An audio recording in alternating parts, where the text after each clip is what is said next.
Hi, so it's the second to last day of my cruise on Norwegian Prima, and I just went and got some coffee. It's early in the morning, it's maybe 7 o'clock now at this point. I walked around for a little bit, and I thought I'd just sit down with you and discuss like how the trip's going so far.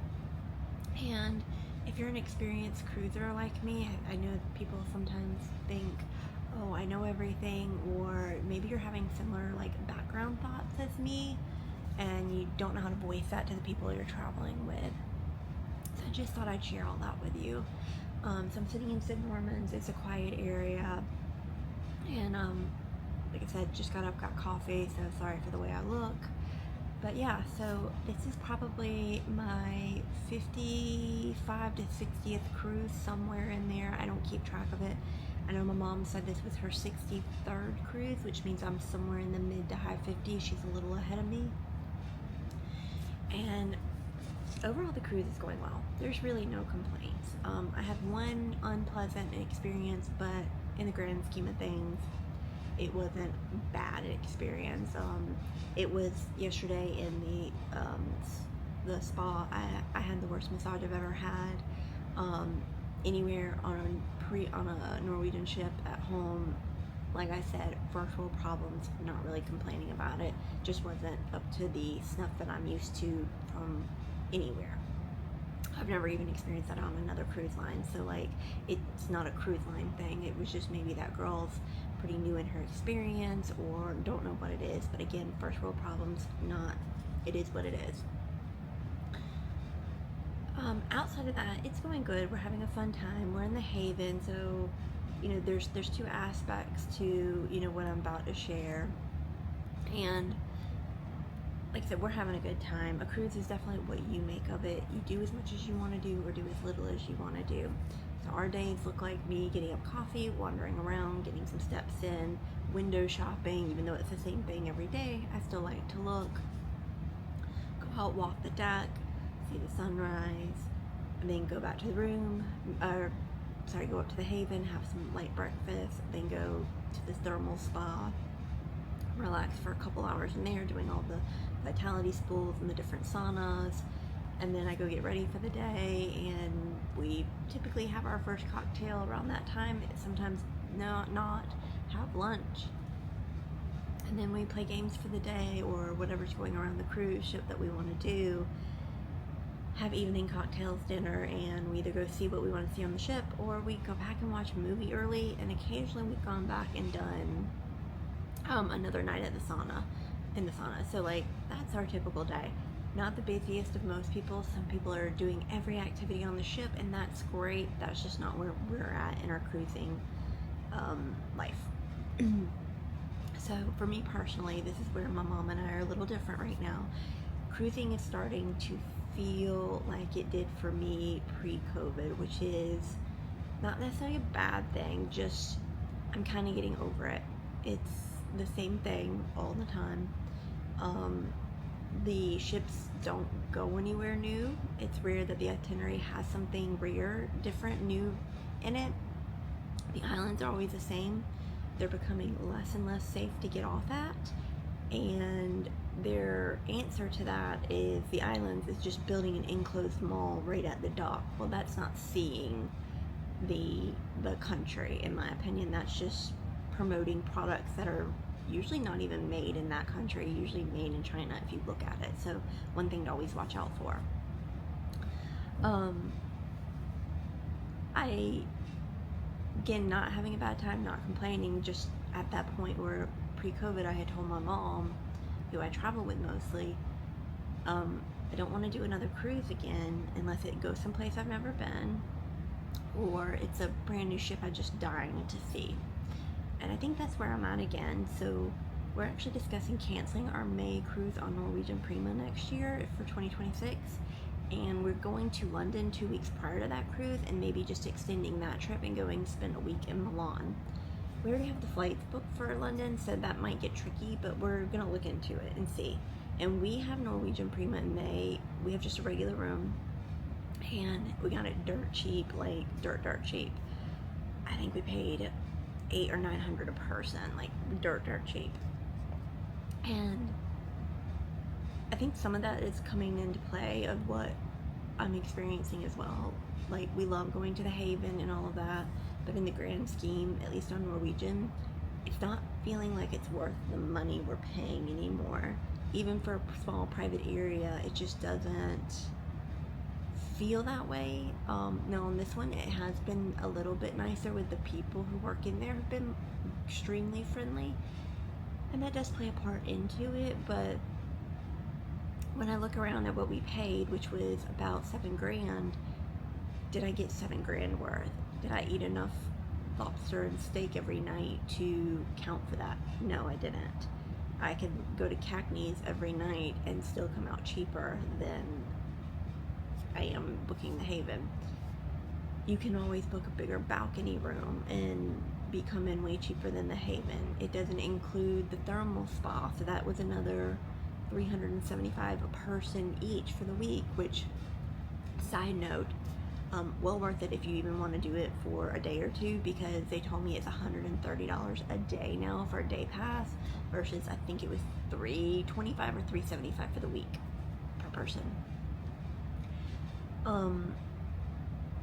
It's just starting not to feel so worth it.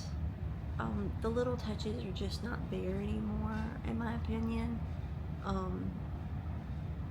They even and maybe they just couldn't get a good batch, but for a lot of people, I've heard people make complaints about this, not myself, but they look forward to those chocolate covered strawberries. I don't know if that's because they just know when you go out to buy chocolate covered strawberries, they're expensive, so they look forward to that. That's actually listed as one of the perks into your level status, or in the suite. They usually give you a couple someday each as well, and we haven't gotten that yet. What I did notice is twice now we've gotten chocolate covered pineapple. To me, I love pineapple, so not a big deal, and I rarely touch the chocolate covered strawberries, but it's just one of those things people do notice.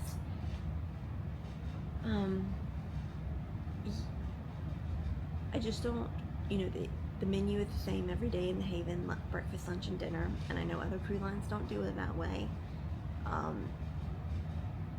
So on every ship you go on, it doesn't even vary by ship, so you know what the menu is if you book the Haven on any Norwegian class ship you go on, what the breakfast menu is going to look like, what the lunch menu is going to look like, and what the dinner menu is going to look like. It's not going to change. You can make special requests occasionally, but you have to usually give them advance notice, or it has to be within something they're already kind of serving. So they do a shrimp louis for an appetizer on dinner menu. Well, we don't want all of that, so they'll let us just order shrimp cocktail. So again, just kind of something they already have, which is boiled shrimp, and just changing it up a little bit and how it's served. Now we're still keeping our Japan cruise for next year, because that's a country we've never been to. We're really excited about it. But these Caribbean ones are probably gonna maybe die down a little bit, or not as frequent, because we did 3 this year. We did one in February, May, and now December. All 3 Havens. The one Aqua was the biggest waste of money, in my opinion, as we paid $10,000 for that one, and literally no different, and it was in its first month of sailing. And most cruise lines, if you're even within the first year, they give you some kind of welcome gift or something. Don't get me wrong, it's nothing fabulous, although the one we got from Disney we still use. Matter of fact, it's on the cruise with us now. It's a nice tote bag that we carry our games in, and we'll carry our alcohol on the way out in that bag as well. So it comes in really handy. But they did nothing, not even a month in. Maybe they did something on the very first cruise, I don't know, but there was also nightmares around that because of the weather, and so they had to extend the first cruise by a few days, which meant some people actually couldn't take it at all. But separate story, I'm sure you'll find plenty of people on YouTube who talk about that and their personal experience with that. So it just feels like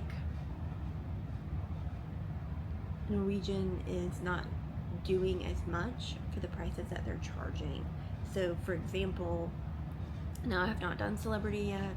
We're going to in a couple weeks, in 27 twice, in February and December. So while I said we're going to cut those back, we do have non-refundable deposits on those. which is the one perk to Norwegian still, is they're the only company who doesn't do non-refundable deposits. All your deposits are still refundable. Matter of fact, all your money is refundable up until the 90 days before before the final payment is due. So that's a huge perk for Norwegian, especially for somebody like me who I like, ooh, I like that. That sounds good. Let's book it, and we just got to hold it. We don't have to commit the money. So we are committed to those for 2027, and that's fine. We have no issue with that. We're actually excited about it. Tried a newer celebrity ship that we haven't been on. It's been a long time since we've done celebrity. And we got what they call the Retreat, which is their version of the Haven, at a fabulous price, at least compared to Norwegian. A newer ship, and we paid $2,500 each, where the new ship for this one we paid almost $7,000. In the Aqua, like I said, we paid $10,000 for the two of us. So, and that would be about $5,000 for the two of us on that. So, not only was it cheaper, it comes with more, like the premium Wi-Fi, which I know we should disconnect, but sometimes you still have to check in on life when you're on vacation. I have to check in on my dog when she's boarding. Just my own personal, I need to know she's okay. I check in on work for the people who are covering some of my tasks, just to let them know I'm available if they have questions, which does occasionally happen.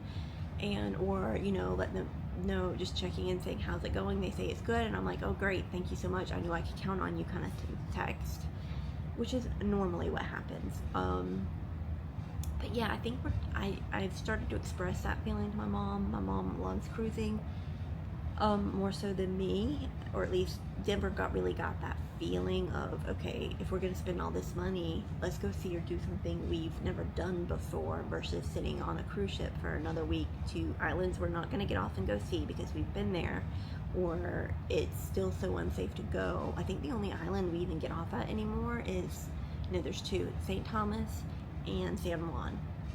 And it's really hard to get a ship to go to San Juan unless you're starting in San Juan. So yeah, I think that's just kind of where we're at. But back to this ship, we've had a lovely time, no complaints. The food has been great. If you're not in the Haven, the Indulge food hall for the chicken tikka masala and the fresh naan bread at dinner time are amazing. That is probably my favorite of the free food. Even the bacon covered dates were great. If I wasn't so full, I would have ordered another round of that. And then, of course, you've got Onda as a specialty restaurant. That's great. And we had the Food Republic last night, which is the Asian restaurant, and it was really good. Gives you so much food. Each person gets 4 options, and we left, I think, 2 on the table. Again, and that happened to us last time. We just can't eat that much.